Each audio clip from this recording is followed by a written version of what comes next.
सत्यजीत राय की। तो यह चलचित्र किस विधा की रचना है? निबंध, है ना। सत्यजीत राय ने निबंध लिखा है, शीर्षक दिया है चलचित्र। इनकी कई रचनाएं हैं। और सत्यजीत राय का जन्म कब हुआ?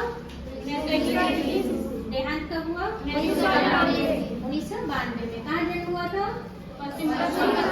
कोलकाता में। ठीक है। इनकी पढ़ाई लिखाई कहाँ हुई सब कल बता दिया गया है।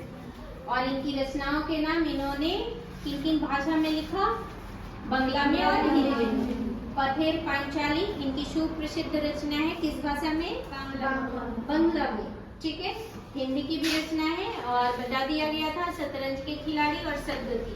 ये दो रचनाएं किनकी है? प्रेमचंद की है। और इन पर इन्होंने फिल्म बनाई थी। किसने?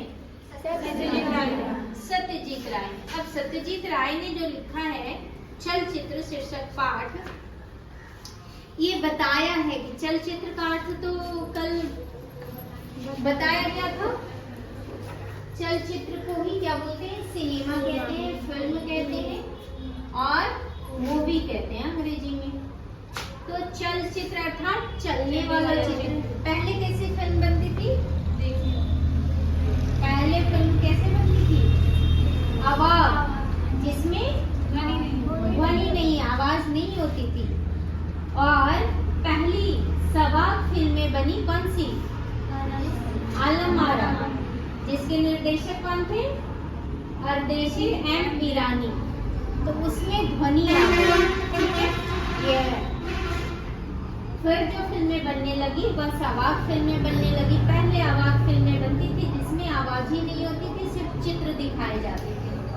आज के समय में आवाज फिल्में कोई देखना चाहेगा? नहीं, किसी को पसंद नहीं आएगा। अभी मैं ही बोल रही हूँ तो मेरी आवाज और मेरा रूप दोनों तुम्हारे सामने है। केवल और केवल रूप रहे, आवाज ना हो, पढ़ने में मन लगेगा? नहीं। कोई पढ़ना चाहेगी? और केवल आवाज आए, रूप ही ना रहे। जैसे ऑनलाइन क्लास होता था, तो ऑनलाइन क्लास होता था उसमें तो ठीक है फोटो भी आता था, लेकिन ऑनलाइन और ऑफलाइन क्लास में डिफरेंस है, नहीं है? क्लास में रहकर जो पढ़ाई होती है वो आमने सामने होती है, उसमें दूरी होती है। इसमें आमने सामने रहते हुए हम अधिक प्रभावित होते हैं। कुछ जिज्ञासा होती है तो हम जिज्ञासा का समाधान भी कर सकते हैं आमने सामने। ठीक है। वहाँ फिर है कि ऑनलाइन में चैटिंग करो, फिर कब जवाब मिलेगा, फिर और भी कई सवाल हैं तो कितना टाइप करेगा आदमी, कितना लिखेगा।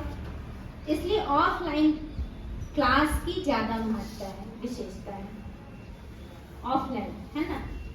तो कहते हैं ये चलचित्र में क्या हुआ? आवाज और चित्र दोनों की आवश्यकता है, ध्वनि और बिंब। समझी? केवल और केवल ध्वनि वाली फिल्म हो, कोई चित्र ना हो तो मजा आएगा? नहीं। अच्छा लगेगा? नहीं। और केवल ध्वनि हो, बिंब ना हो, और केवल बिंब ध्वनि ना हो, दोनों में से कोई हमें पसंद नहीं आएगा। हमें क्या चाहिए? दोनों चाहिए। क्या क्या?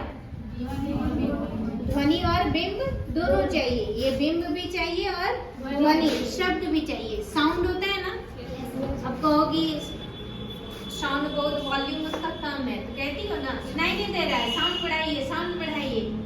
बिना साउंड का समझ में आएगा? सिर्फ चित्र देखना चाहेगी कोई?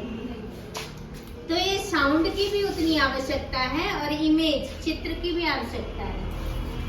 अब चित्र ही ना आए, सिर्फ आवाज आए फिल्म में, तो उठकर हम लोग चल देंगे, नहीं पसंद आएगा। तो इन दोनों की आवश्यकता है, ये ध्यान रखना। लेखक सत्यजीत राय ने यह दर्शाया है कि चलचित्र का निर्माण कैसे होता है, यह बताया है इस पाठ में। हम लोग फिल्में बहुत देख लिए, देखते हैं, लेकिन कैसे उसका निर्माण होता है इसकी जानकारी हमें नहीं है। इसकी जानकारी हासिल करने के लिए हमें इस पाठ को मनोयोग पूर्वक पढ़ना होगा, तभी हमें जानकारी होगी।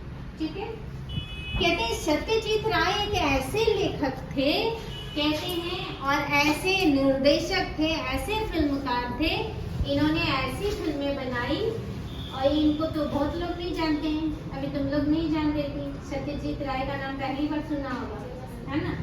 लेकिन इनके बारे में किसी ने कहा, सत्यजीत राय की फिल्म अगर हम